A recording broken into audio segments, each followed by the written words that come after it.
Srimad Bhagavad Gita as it is, translation and commentary by His Divine Grace A.C. Bhaktivedanta Swami Prabhupada, founder Acharya of the International Society for Krishna Consciousness. Chapter 9, text 26, a well-known verse. Patram pushpam phalam toyam yo me bhaktya prayachati tadaham bhaktyupahritam ashnami prayatatmanaha. Lord Krishna says to Arjuna, if one offers me with love and devotion a leaf, a flower, a fruit, or water, I will accept it. Purport. For the intelligent person, it is essential to be in Krishna consciousness, engaged in the transcendental loving service of the Lord, in order to achieve a permanent blissful abode for eternal happiness. The process of achieving such a marvelous result is very easy and can be attempted even by the poorest of the poor without any kind of qualification. The only qualification required in this connection is to be a pure devotee of the Lord. It does not matter what one is or where one is situated. The process is so easy that even a leaf or a little water or fruit can be offered to the Supreme Lord in genuine love, and the Lord will be pleased to accept it. No one, therefore, can be barred from Krishna consciousness because it is so easy and universal. Who is such a fool that he does not want to be Krishna conscious by this simple method and thus attain the highest perfectional life of eternity, bliss, and knowledge? Krishna wants only loving service and nothing more. Krishna accepts even a little flower from his pure devotee. He does not want any kind of offering from a non-devotee. He is not in need of anything from anyone because he is self-sufficient, and yet he accepts the offering of his devotee in an exchange of love and affection. To develop Krishna consciousness is the highest perfection of life. Bhakti is mentioned twice in this verse in order to declare more emphatically that bhakti or devotional service is the only means to approach Krishna. No other conditions, such as becoming a brahmana, a learned scholar, a very rich man, or a great philosopher, can induce Krishna to accept some offering. Without the basic principle of bhakti, nothing can induce the Lord to agree to accept anything from anyone. Bhakti is never causal. The process is eternal. It is direct action in service to the Absolute Whole. Here, Lord Krishna, having established that He is the only enjoyer, the primeval Lord and the real object of all sacrificial offerings, reveals what type of sacrifices He desires to be offered. If one wishes to engage in devotional service to the Supreme in order to be purified and to reach the goal of life, the transcendental loving service of God, then one should find out what the Lord desires of him. One who loves Krishna will give him whatever he wants, and he avoids offering anything which is undesirable or unasked. Thus, meat, fish, and eggs should not be offered to Krishna. If he desired such things as offerings, he would have said so. Instead, he clearly requests that a leaf, fruit, flowers, and water be given to him, and he says of this offering, I will accept it. Therefore, we should understand that he will not accept meat, fish, and eggs. Vegetables, grains, fruits, milk, and water are the proper foods for human beings and are prescribed by Lord Krishna himself. Whatever else we eat cannot be offered to him, since he will not accept it. Thus, we cannot be acting on the level of loving devotion if we offer such foods. In the 3rd chapter, verse 13, Sri Krishna explains that only the remains of sacrifice are purified and fit for consumption by those who are seeking advancement in life and release from the clutches of the material entanglement. Those who do not make an offering of their food, he says in the same verse, are eating only sin. In other words, their every mouthful is simply deepening their involvement in the complexities of material nature, but preparing nice, simple vegetable dishes, offering them before the picture or deity of Lord Krishna, and bowing down and praying for him to accept such a humble offering, enable one to advance steadily in life, to purify the body, and to create fine brain tissues which will lead to clear thinking. Above all, the offering should be made with an attitude of love. Krishna has no need of food since he already possesses everything that be, yet he will accept the offering of one who desires to please him in that way. The important element in preparation, in serving, and in offering is to act with love for Krishna. The impersonalist philosophers who wish to maintain that the absolute truth is without senses cannot comprehend this verse of Bhagavad Gita. To them it is either a metaphor or proof of the mundane character of Krishna, the speaker of the Bhagavad Gita. But in actuality, Krishna, the Supreme Godhead, has senses, and it is stated that his senses are interchangeable. In other words, one sense can perform the function of any other. This is what it means to say that Krishna is absolute. Lacking senses, he could hardly be considered full in all opulences. In the 7th chapter, Krishna has explained that he impregnates the living entities into material nature. This is done by his looking upon material nature, and so in this instance, Krishna's hearing the devotee's words of love in offering foodstuffs is wholly identical with his eating and actually tasting. This point should be emphasized. Because of his absolute position, his hearing is wholly identical with his eating and tasting. Only the devotee who accepts Krishna as he describes himself without interpretation can understand the supreme absolute truth and eat food and enjoy it. Om Ajnanatimirandhasya Jnananjana Shalakaya Chakshurin Militam Yena Tasmai Shri Gurave Namaha Nama Shrishtam Manum Api Shachiputra Matra Swarupam Rupam Tasyagratam Urupuring Maturim Goshtavartim Radha Kundam Girivaramaho Radhika Madhavasham Prapto Yasya Pratita Kripaya Shri Gurum Tamnatas Vandeham Shri Guru Shri Ataf Pada Kamalam Shri Gurun Vaishnavangscha Shri Rupam Sagrajatam Sahagana Raghunatanvitam Tam Sajivam Sadvaitam Savadhutam Parijana Sahitam Krishna Chaitanya Devam Shri Radha Krishna Padan Sahagana Lalita Shri Vishakhan Vitangscha Hare Krishna Krishna Krishna Hare Hare Hare Rama Rama Rama Hare Hare.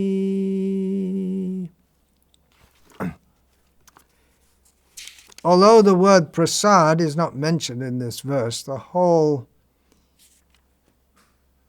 gist of the explanation of the verse and the explanation is prasad. Prasad means mercy, and prasad is generally used in the sense of food that is offered to Krishna and that he gives us to take. It's his mercy in the form of food.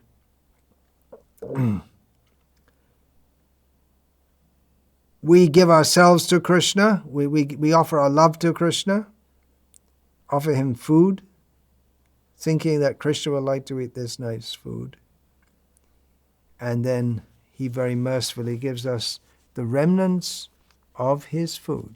And we take that and we become very happy.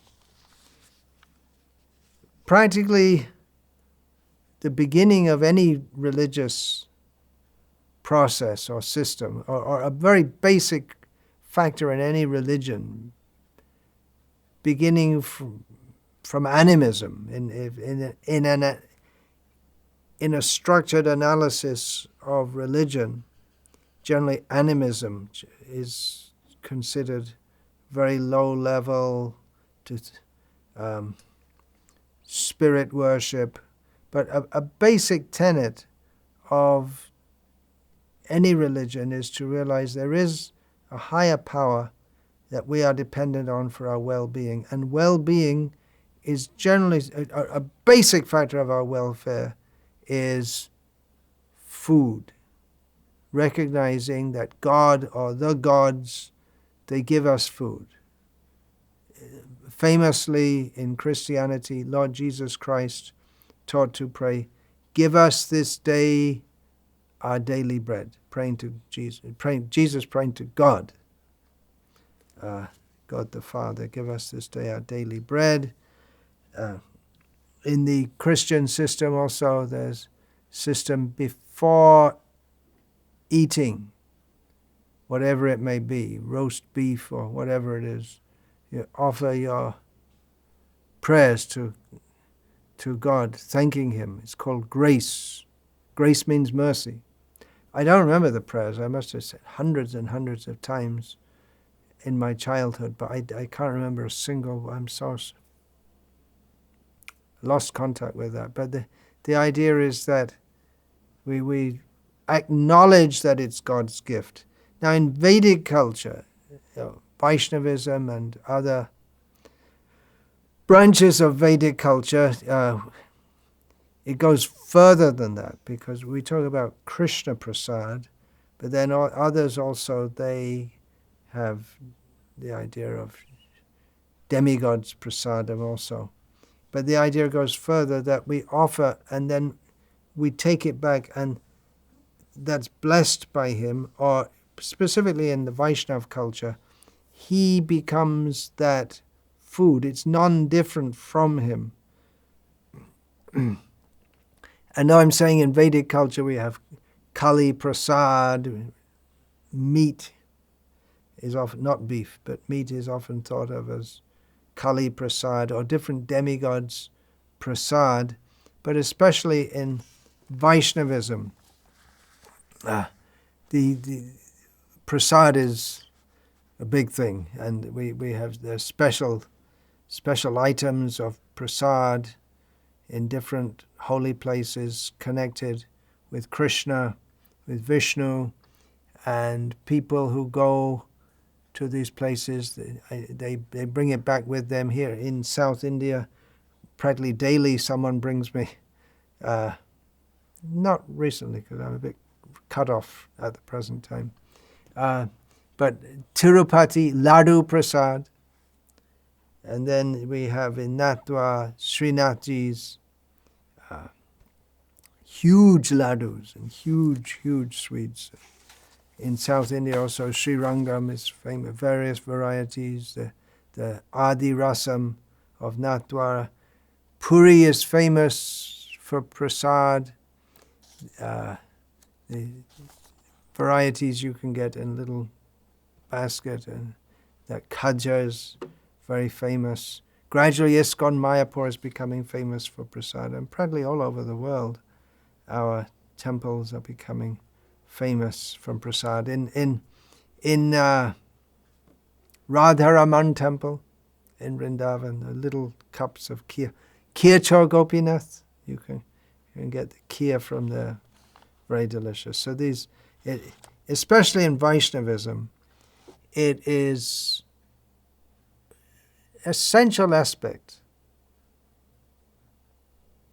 of the whole culture, just central to the culture. You have to eat, and everything we should do should be in relation to Krishna. But it's so nice that in Krishna consciousness, that even in eating, it's not just something to maintain the body. We have in Bhagavad Gita, Lord Krishna advises for the yogi, natash natastu yogosti, nachai kanta manashnataha, that not eating too much, not eating too little. But for the devotee, it's a different approach altogether, because the devotee, everything. It's not just a bodily function.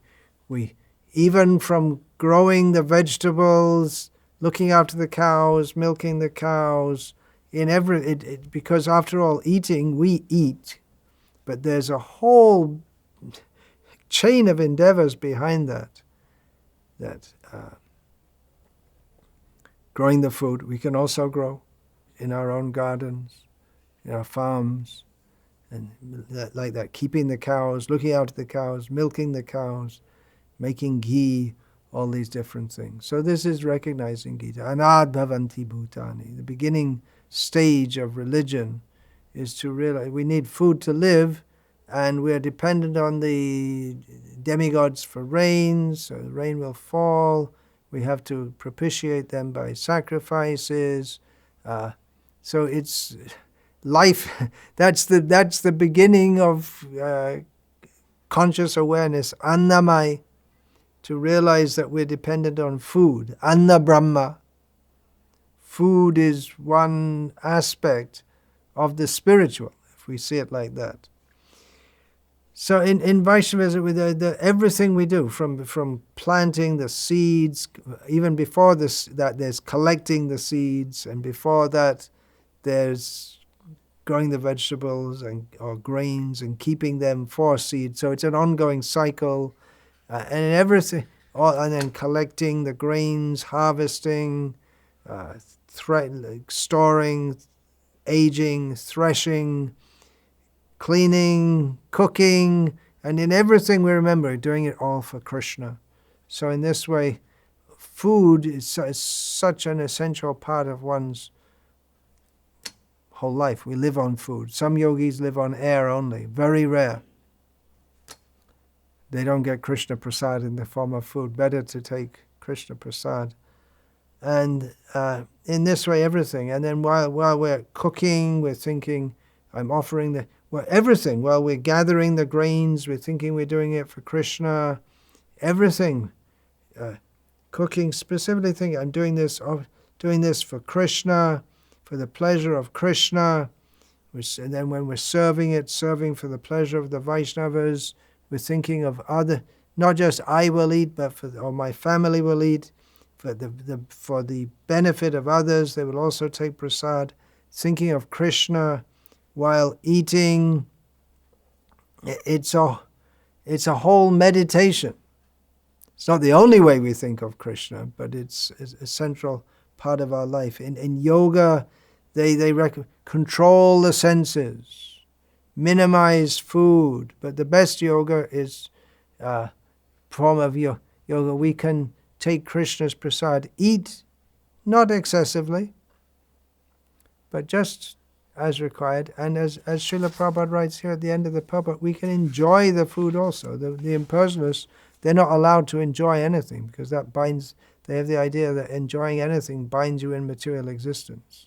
So eating for them becomes very dangerous. And if they start to enjoy the food, they're in trouble. But for us, we enjoy thinking, Krishna has tasted so nicely. Now he's given us this food, so nice of Krishna to give us. So it's Krishna's mercy that without going through a very dry process, almost literally dry, you want to eat some dry rasahina foods which don't have any real flavor, just instead of this dry process, Krishna gives us nice prasad. And this helps us to control the senses. Otherwise, it's very difficult to control the senses. You try eating very little and then very unpalatable food, you get into microbiotics or something, and then you just, I can't do it anymore. And then you just splurge and eat a whole bunch of stuff because the desire is there. Rasa varjang, you give up the good taste. Rasopyasya, but in the heart, the taste remains.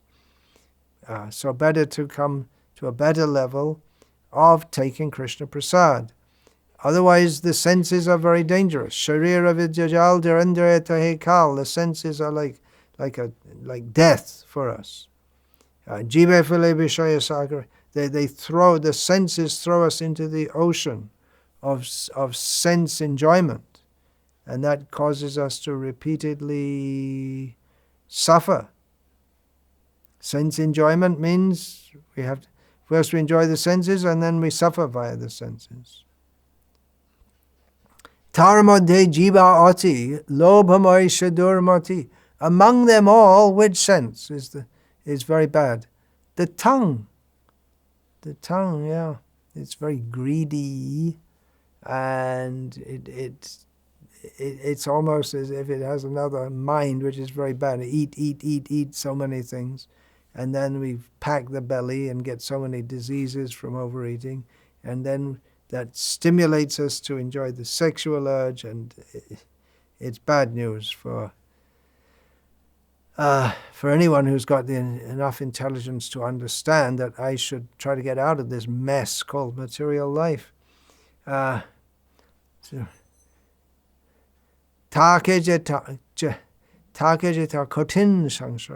this material existence, it's very difficult to conquer the senses, especially the tongue. Krishna Baradoima, what are we going to do? What are we going to do? What can we do? Krishna is very, very merciful. And Karibare Jiva Joy, for the sake of conquering over this rapacious tongue, Karibare Jiva Joy, Shaprashad, just see, He's given us His own mercy in the form of food. And then, what do we do? Okay, now, so Shenamrita Power, take it. It's nectar from Krishna. Take this food, nectar from Krishna. Radha Krishna Gunaya. Glorifying Radha and Krishna. How merciful they are to give us this. Preme Dako Chaitanya Nitai. And in love call out to Chaitanya Mahaprabhu and Nityananda. So Krishna is so merciful. But as Srila Prabhupada repeatedly emphasized in this purport, we have to do it with love. That's what Krishna says. Bhaktya, bhakti. Twice he mentions in this verse. It has to be with love, not just a routine that, okay, all right, cook, offer it to Krishna, ba. And it's not just a routine. It has to be done with love. We have to remember we're doing this for Krishna. And remembering how Krishna, he likes to eat. He's not an insensate entity. He's a person. He's a happy person. His happiness is in sense enjoyment. Krishnendriya priti ichha dhare premanam. To satisfy, the desire to satisfy Krishna's senses is called love of Krishna. So Krishna's the biggest sense enjoyer. Jai Shri Krishna. Who do you worship? We worship a sense enjoyer. Yes. If we worship a sense enjoyer, we go to hell.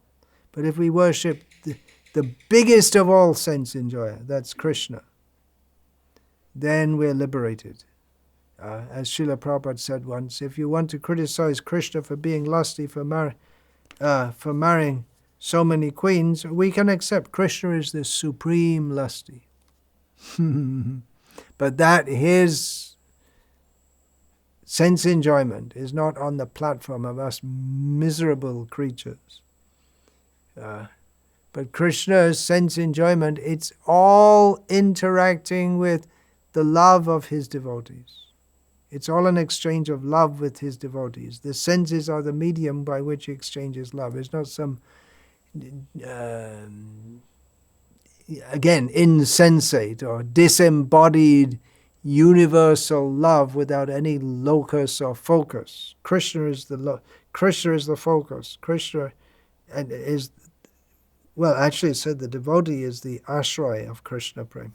Krishna is the focus of the love, and the devotees are the locus of that love. And he also loves his devotees. So we find in the Krishna Lila and Gaura Lila descriptions of elaborate meals. And for Krishna, it's 3 times a day main meals. 3 times a day. Well, at midday, it's a light repast of fruits, and there's so many, and sweets, and this and that, and morning and evening, big meals. In Vrindavan, Krishna Balaram temple, Srila Prabhupada was overseeing the management of that temple when it was just opened. He wanted to see it. It went very well. And there was a question, because the management, they didn't want to spend so much on making big offerings for the deities. And the cooks and the pujaris wanted big offerings, and the devotees in general wanted big offerings. Management didn't want, because financial crunch, pragmatism. So the question came, the question came from the devotees to Prabhupada, how should we feed Krishna? Srila Prabhupada said that you should feed Krishna like a healthy young boy. He's out there with the cows all day, running around, and he does sports with the gopis, and he burns up a lot of calories, transcendental calories. We have to feed Krishna so many things. But what we offer, even at Nathdwara, so many offerings, even at Puri, so many offerings, so much food. But you see what Krishna is eating. You find the descriptions.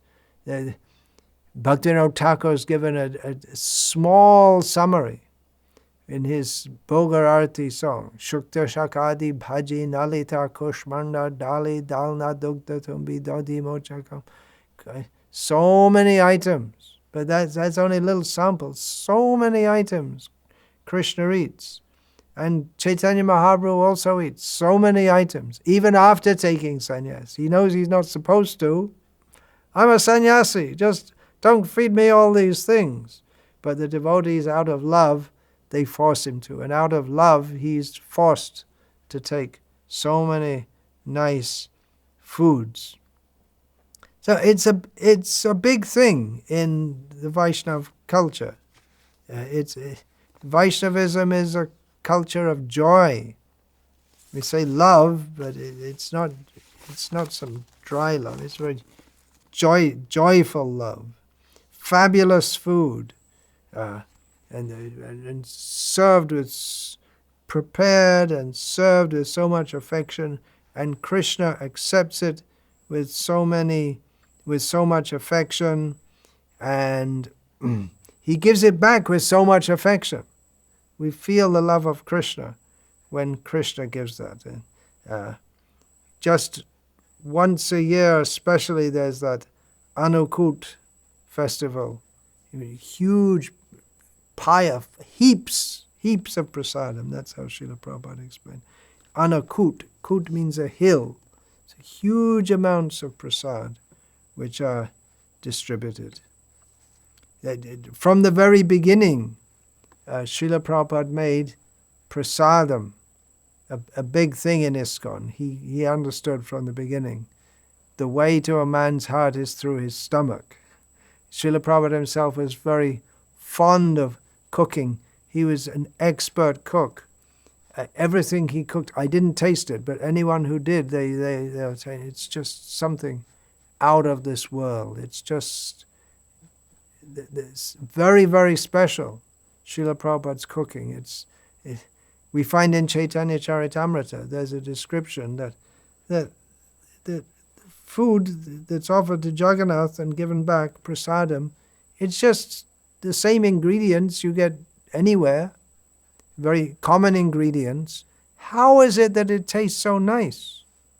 What is it? There's something very special about it. It's mixed with the nectar of Krishna's saliva. Krishna has eaten it. So we find that with Srila Prabhupada's cooking. We've heard of that it was Krishna reciprocates with Srila Prabhupada's pure love to please Krishna. So Srila Prabhupada, in the beginning of the movement, from the very beginning, he introduced feed everyone. That's Vaishnava culture. Everyone who comes, he'd personally cook.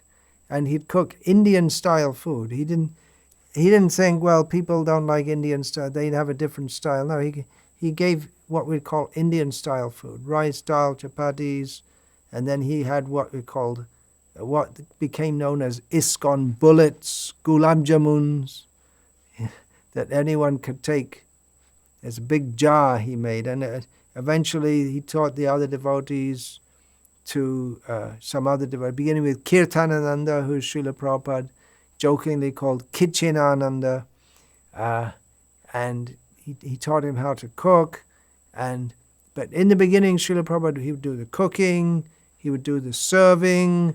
There was one boy, he'd serve him up to 20 chapatis at one sitting, and there are different kinds of chapatis. You get in India, different styles, but Srila Prabhupada made quite robust what we were used to in ISKCON in the early days in the West. When I joined, it was all Indian style prasadam, midday especially. Now in the morning, some things gradually got introduced, but chapatis, big, quite, not just wafer thin. And Prabhupada would serve with ghee. That's something also Srila Prabhupada introduced to the Vaishnav culture. He brought a major part of that was ghee, cooking in ghee. Sriyadish would take 20, and everyone would take plenty of prasad, and that brought people back, and it purified them, and it was a major reason why people wanted to join Srila Prabhupada. Philosophy is nice, devotees are nice, but it's worth joining just for the prasadam. And Srila Prabhupada noted that. He was jokingly saying, but, well, you can say in a light-hearted mood. He was with his disciples in Miami, I think it was. He was saying, yes, all my disciples have joined because of prasadam. They turned to Abhiram, who's very, what should we say, a little stolid and, grave person. You too, Abhiram? Yes, he admitted. Everyone came because of prasadam. Philosophy, nice, yes, and everything good, but the prasadam is the clinching thing. I know myself. I first came to the temple and I spoke with the devotees, and I thought, I want to join this. But then when I got some prasadam, that really clinched it. Srila Prabhupada said that anyone who takes prasadam, this became a big thing. This was about 1975. It came around because Srila Prabhupada was traveling around the world, and we didn't have this communication like we have in the present day. And then it came in some Sankirtan newsletter, or I believe it was in Sankirtan newsletter we used to get, that Srila Prabhupada had said, if an animal takes prasad, they will get a human body. And even if a human takes, they will get a human body. And if they get Mahaprasad, they'll go back to Godhead. And we can see the effect on the karmis. It's been a great thing for making people in general favorable to our devotees is prasadam distribution. In the movement in the early days in the West, it wasn't well received in general. People didn't like it very much. But as this prasadam distribution made all the difference. In New York City, especially, they had a whole thing. They have what they call laglu. In Indian language, there's no such thing as laglu. It's bundi ladu. Somehow or other, it got called laglus. And they used to distribute them, quite big laglus, as they went out on doing Harinam Sankirtan. And that had an effect on people, that by taking prasadam, their mind would change. It's not that they all became devotees or such things, but they became purified, and they started to like the devotees. In Australia, the prasadam distribution, they're famous for the food, restaurants. It was a big thing. It was a big thing in ISKCON. We had in the The Brijbasi Spirit was a magazine produced from New Vrindavan in which there was a regular article in light-hearted spirit, but it was true also. His writing called The Confessions of a Prasadam Addict. And we used to have in Bhaktivedanta Mana, I remember in 1977, the team of prasadam thieves. At night, the prasadam was locked up. And the idea was that no one should eat that heavy prasad at night. It's not good for spiritual life. So it was all locked up.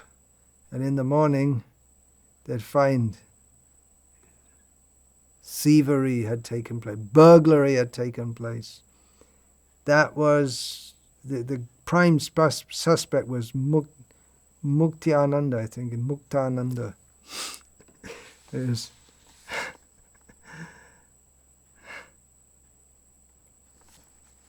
one time sitting on the evening offering came off, and then I remember Janananda, who's now Janananda Goswami, sitting on the stairs outside the temple room with a little group of devotees and saying, "This is prasadam." It was just, this is prasadam. This is the appreciation. It's not just ordinary food. The same way Janananda, brahmachari at the time, taught me when I was given to clean the pots. One of my first services, we'd have a huge pot of suji semolina cooked with milk for the morning breakfast, and I was supposed to take it out, and I was about to take it out, huge pot like this. So why are you taking that out? You should clean it out. What are you cleaning? Then he showed me, and he scraped it out with his hand, and by the time he'd scraped it all out, there was quite a bowl full of it, just a little bit sticking to the edge. Don't waste any prasadam. We used to have a thing that when I joined in Bhaktivedanta Mana, later Berry Place, if you spill Krishna's milk prasad on the floor, you have to lick it up. Don't waste any prasadam. It's so special.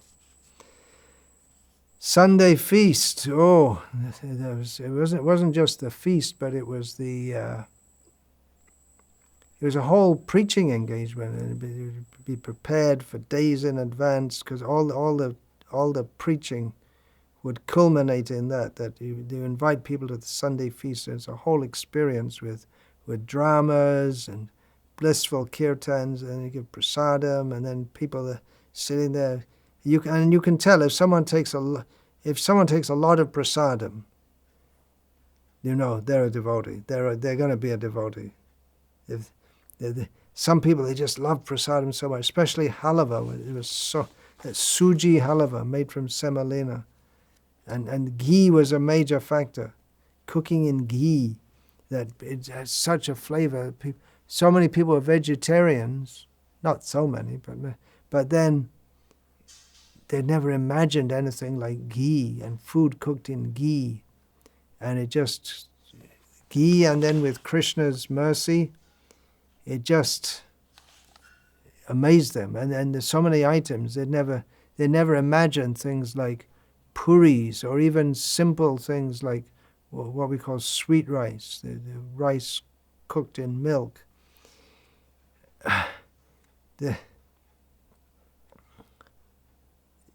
And devotees, a consciousness of prasadam. The kitchen is as good as the deity room.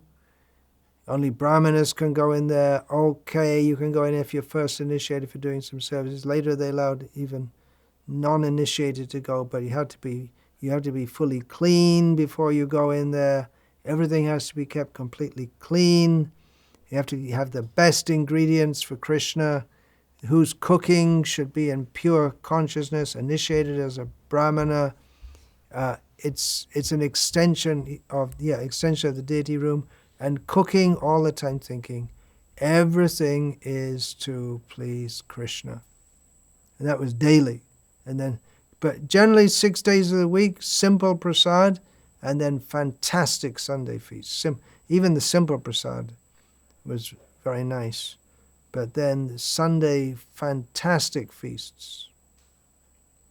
I once asked the temple president at Berry Place, Vichitravira Prabhu, why did Prabhupada have these Sunday feasts? Because we just all overeat, and we're not supposed to overeat. Everyone overeats, and then we all just get completely smashed. You find after the Sunday feast, the brahmachari is just all laid out, asleep.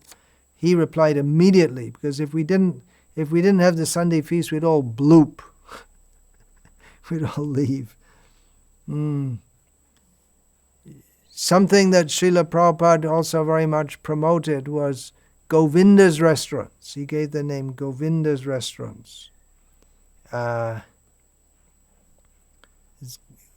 that householder devotees could run restaurants, and people could come and take prasad in just like they go to a restaurant, but it would be a prasad restaurant. And Prabhupada wanted that in the prasad restaurant it should be written that what is prasadam. This is offered to Krishna, so they know that they're taking prasad. It's not just ordinary food.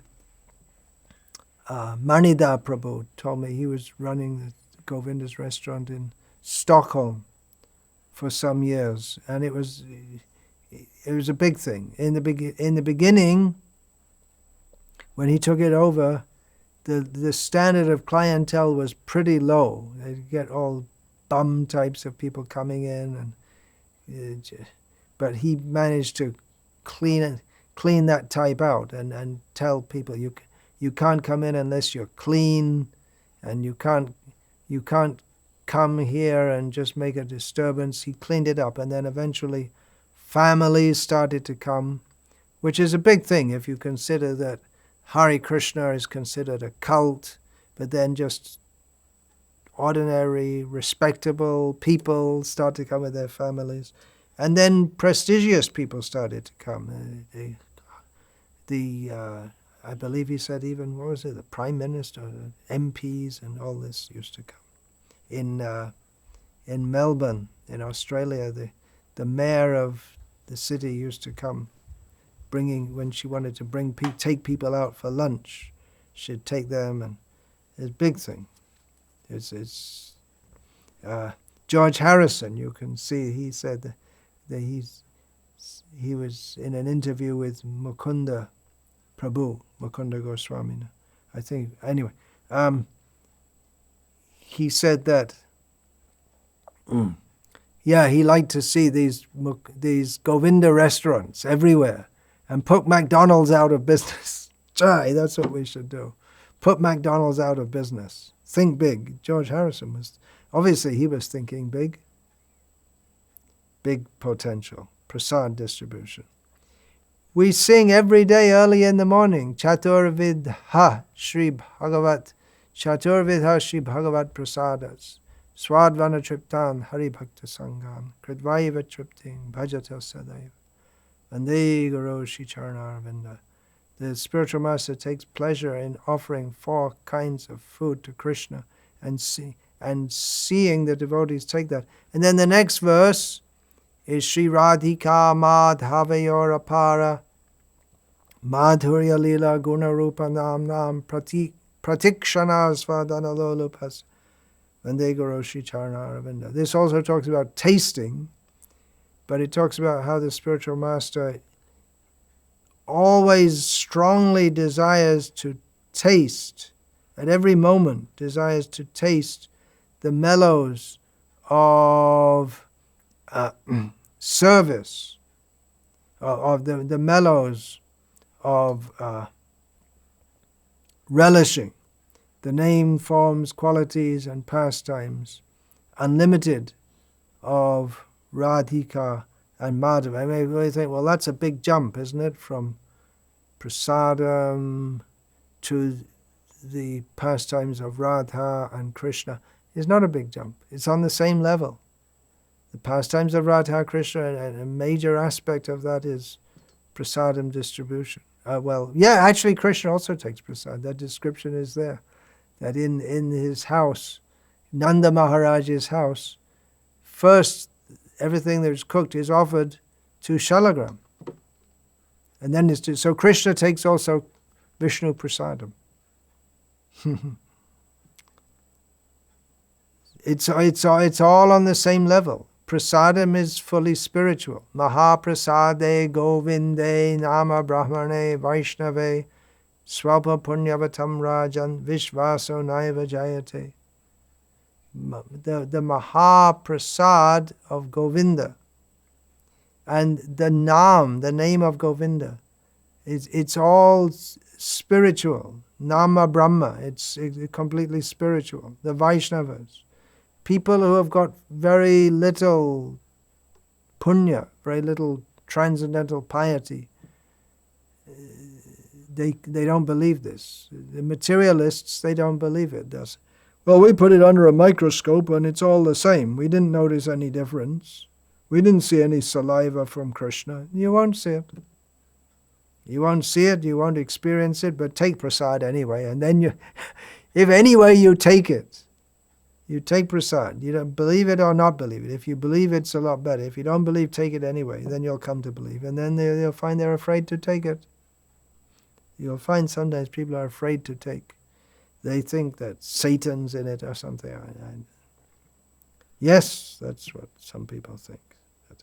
It's the non-devotees, they can't understand. You cook food, all right. You cook food, they don't even cook food. They just go and buy something or get something, stick it in a microwave or something.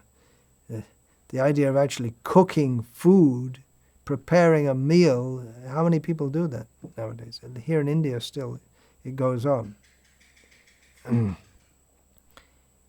But they can't, okay, you cooked it, or why do you want to bother?